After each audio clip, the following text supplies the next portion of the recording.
नमस्कार दोस्तों, स्वागत है आपका एक बार फिर से बीएससी फर्स्ट ईयर की केमिस्ट्री क्लासेज में। देखो, हमने एमओटी के बारे में पढ़ लिया था। ये यूनिट हमारे पास लगभग कंप्लीट होने वाली है, जिसमें वीबीटी, वेस्पर और एमओटी मोस्ट इम्पोर्टेंट टॉपिक है इस वाली यूनिट में।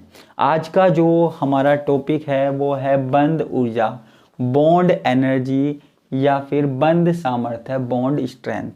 ठीक है, तो आज हमको इसके बारे में पढ़ना है। अब ये बंद ऊर्जा और बंद सामर्थ्य क्या होती है वो हमको बात करनी है। ठीक है, देखो हमारे पास सह संयोजक बंध है। हमारे पास दो परमाणु हैं, जैसे मान लीजिए कार्बन और कार्बन, दो परमाणु हैं। इन दोनों के बीच में जो बॉन्ड है उसको हमें ब्रेक करना है, उसको हम तोड़ना है। ठीक है, अब इस बॉन्ड को तोड़ने के लिए हम जितनी ऊर्जा देते हैं उसको हम बंद ऊर्जा कहते हैं। क्या कहते हैं? बंद ऊर्जा कहते हैं। ठीक है, जब भी हम किसी अणु को अणु के अंदर जो सह संयोजक बंध है उसको हम तोड़ रहे हैं। ठीक है, उसको हम तोड़ रहे हैं, या ऐसे बोल सकते हैं उसके एक मोल को तोड़ रहे हैं। ठीक है, उसके एक मोल को तोड़ रहे हैं, तो जो ऊर्जा हमको देनी पड़ रही है ना, वो हमारे पास बंद ऊर्जा कहलाती है। ठीक है, तो थोड़ा सा क्लियर करते हैं इसकी डेफिनेशन करने के लिए। ठीक है, जब भी हमें किसी अणु में बंध तोड़ने हैं तो आप एक बात याद रखना कि हमें उसको गैसीय अवस्था में लाना पड़ेगा। किस अवस्था में लाना पड़ेगा? गैसीय अवस्था में लाना पड़ेगा। तो जरा यहाँ पे ध्यान से देखिए। ठीक है, गैसीय अवस्था में एक मोल सह संयोजक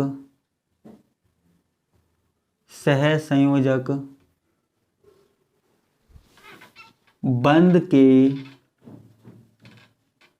वियोजन के लिए आवश्यक ऊर्जा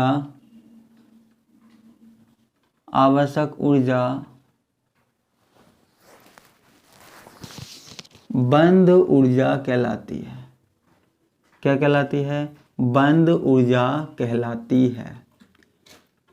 ठीक है, किसी भी अणु का जो बॉन्ड है वो अगर हमें तोड़ना है तो अणु को पहले गैसीय अवस्था में लेके आना पड़ेगा।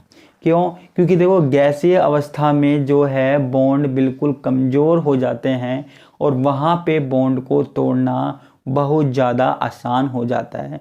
तो इसलिए वहाँ पे हमको गैसीय अवस्था में लाना पड़ेगा। और जब भी हम बोलेंगे एक मोल गैसीय अवस्था में सह संयोजक बंध के वियोजन के लिए कितनी ऊर्जा चाहिए होती है, तो वो ऊर्जा हमारे पास बंद ऊर्जा कहलाती है। क्लियर है? ये बात लाइन क्लियर है? ठीक है, अब आगे बात चलते हैं। ठीक है, सीधी सिंपल सी बात है। अब हमको बात करनी है कि जो ये बंद ऊर्जा है, बॉन्ड एनर्जी है, इसको कौन कौन से कारक प्रभावित करते हैं। तो हम यहाँ पे लिखते हैं बंद ऊर्जा को प्रभावित करने वाले कारक। ठीक है, बंद ऊर्जा को प्रभावित करने वाले कारकों के बारे में हम बात कर रहे हैं। ठीक है, तो कौन कौन से कारक हमारे पास यहाँ पे प्रभावित कर रहे हैं वो बात हमको यहाँ पे करनी है। ठीक है, तो सबसे पहली बात जो है वो है, जो पहला कारक प्रभावित करता है वो हम यहाँ पे देखते हैं, बंधित परमाणुओं की विद्युत ऋणता का अंतर। बंधित परमाणुओं की विद्युत ऋणता का अंतर।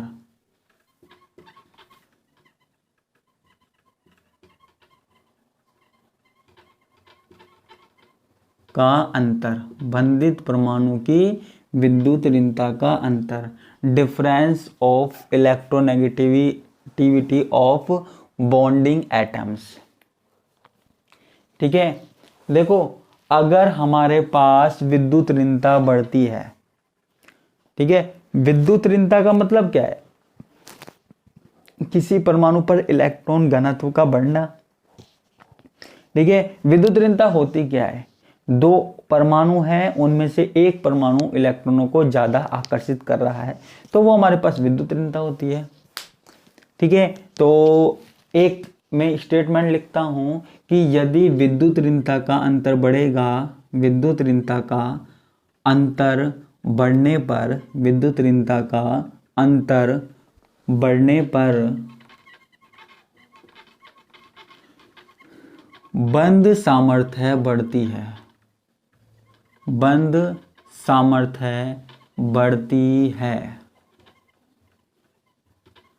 विद्युत ऋणता का अंतर बढ़ने पर बंद सामर्थ्य बढ़ती है, ठीक है, और स्थायित्व में भी वृद्धि होती है। जैसे मान लो एग्जाम्पल से देखिए, जैसे हमारे पास है HF, HCl, HBr और HI, ठीक है। तो अब यहाँ पे देखिए जो फ्लोरीन है ना, जो फ्लोरीन है सबसे ज़्यादा विद्युत ऋणी होता है, ठीक है, सबसे ज़्यादा विद्युत ऋणी होता है। क्लोरीन उससे कम होता है, ब्रोमीन इससे कम होता है और आयोडीन सबसे कम होता है, ठीक है।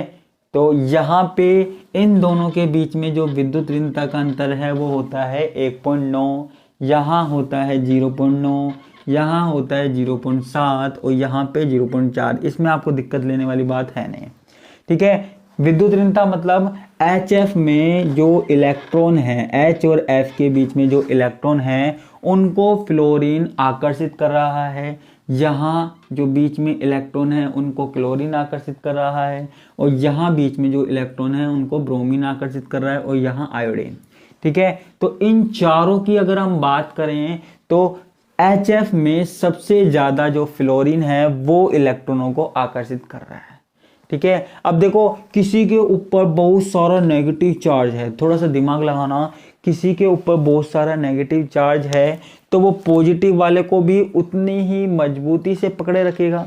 जैसे आपके पास चुंबक है, एक तो हल्का चुंबक है और एक भारी चुंबक है, ठीक है। तो एक चुंबक की तो शक्तिशाली बहुत ज़्यादा है, ठीक है, शक्तिशाली बहुत ज़्यादा चुंबक है एक, है ना, और एक कम शक्तिशाली है। तो जो शक्तिशाली चुंबक है वो लोहे के छोटे से छोटे कण को भी बड़ी मजबूती से पकड़ के रखेगा।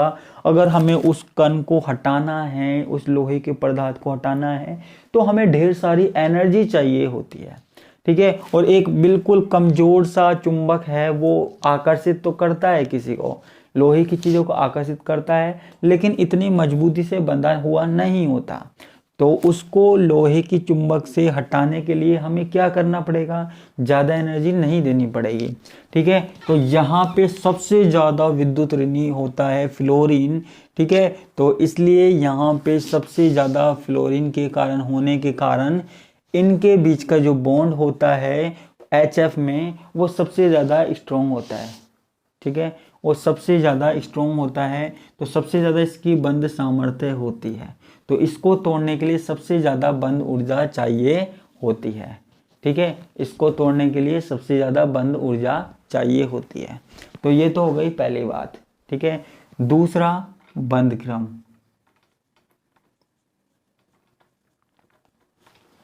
ठीक है, क्या बंद क्रम। बंद क्रम आपको पता ही होगा, यानी कि कितने बॉन्ड हैं। तो बंद क्रम बढ़ने पर बंद ऊर्जा बढ़ती है, बंद ऊर्जा बढ़ती है।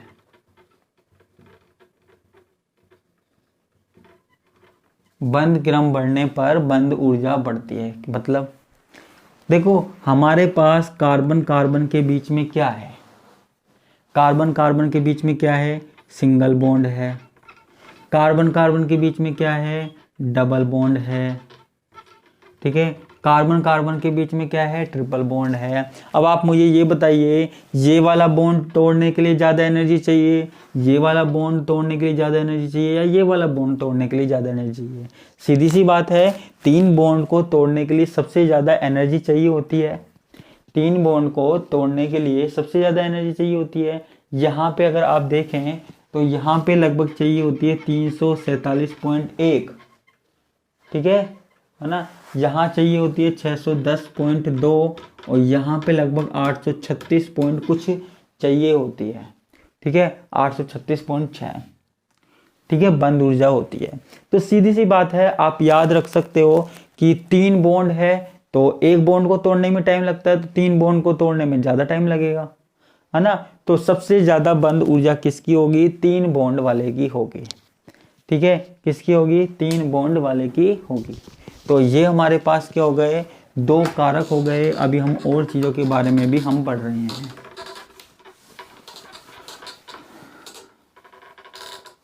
एक बॉन्ड तो जल्दी टूट जाएगा, एक बॉन्ड तो जल्दी टूट जाएगा, लेकिन बाकी के जो 2 डबल बॉन्ड है किसी के बीच में, ट्रिपल बॉन्ड है, तो उसे तोड़ने में तो टाइम लगेगा। ठीक है, तीसरी बात हम करते हैं। ठीक है, तीसरा कारक क्या है? बंधित परमाणुओं का आकार। क्या? बंधित परमाणुओं का आकार।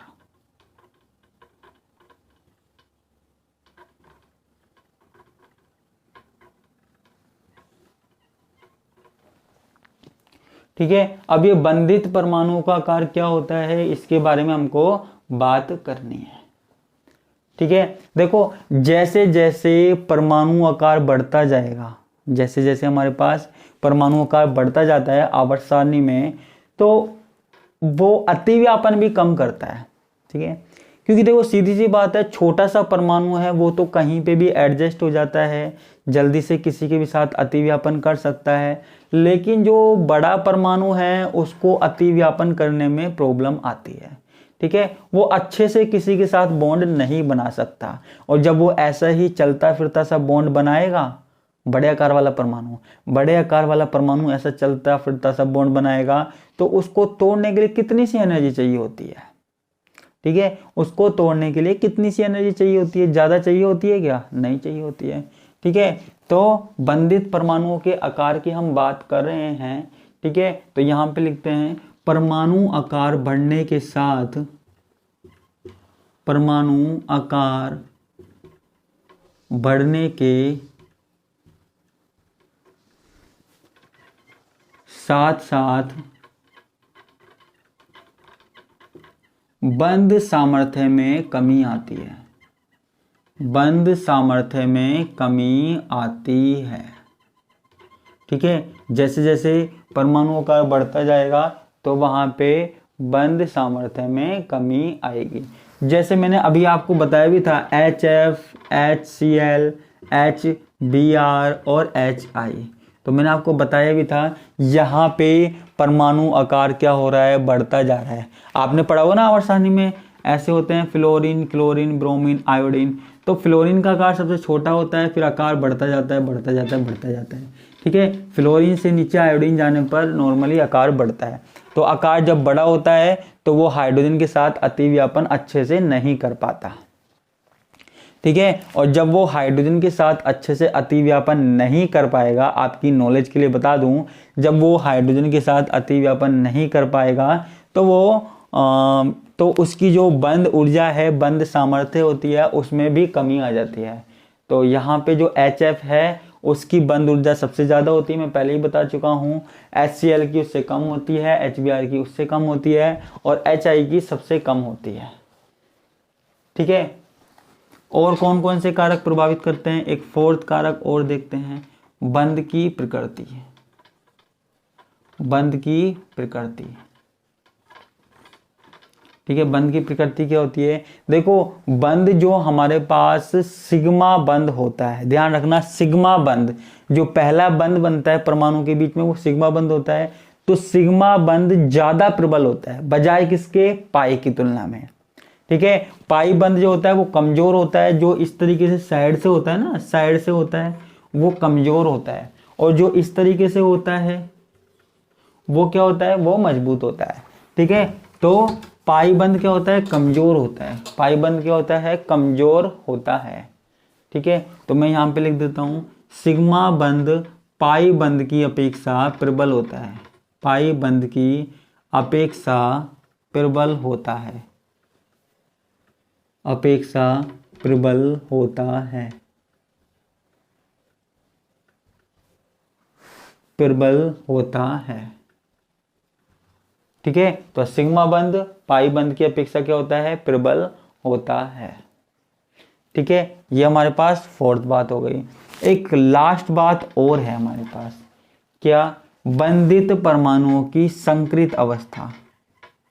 ठीक है, संकृत अवस्था। अब आप कहेंगे संकरण का इससे क्या रिलेशन है, ठीक है, संकरण का इससे क्या रिलेशन है, ठीक है। तो यहाँ पे आप एक बात याद रखिए, यदि किसी परमाणु के संकरण में, यदि किसी परमाणु के संकरण में एस कक्षकों के लक्षण ज्यादा है, ठीक है, तो वहां पे बंद ऊर्जा बढ़ जाती है, ठीक है। तो मैं यहाँ पे सीधा ही लिख रहा हूं, एस कक्षकों के लक्षण में वृद्धि से, एस कक्षकों के लक्षणों में वृद्धि से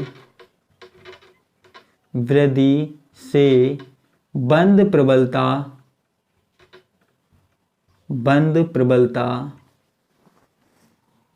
बढ़ती है। बंद प्रबलता क्या होती है, बढ़ती है। जब भी एस कक्षकों के लक्षणों में वृद्धि होगी तो बंद प्रबलता क्या होगी, बढ़ेगी, क्या होगी, बढ़ेगी, ठीक है। जैसे आपने देखा होगा, जब भी हमारे पास सिंगल बॉन्ड हाइड्रोजन की बात आती है, जैसे हमारे पास CH4 की बात आती है, ठीक है, यहाँ पे कौन सा संकरण होता है, sp3 होता है। जब भी हमारे पास कार्बन कार्बन डबल बॉन्ड की बात आती है तो sp2 होता है, और कार्बन कार्बन ट्रिपल बॉन्ड की बात आती है तो sp संकरण होता है, ठीक है। ध्यान से सुनना, देखो sp संकरण यहाँ पे एक s है एक p है, यानी कि 50% काम किसका है, s का, 50% p का, यानी कि sp संकृत कक्षकों में 50% लक्षण s के हैं और 50% p के।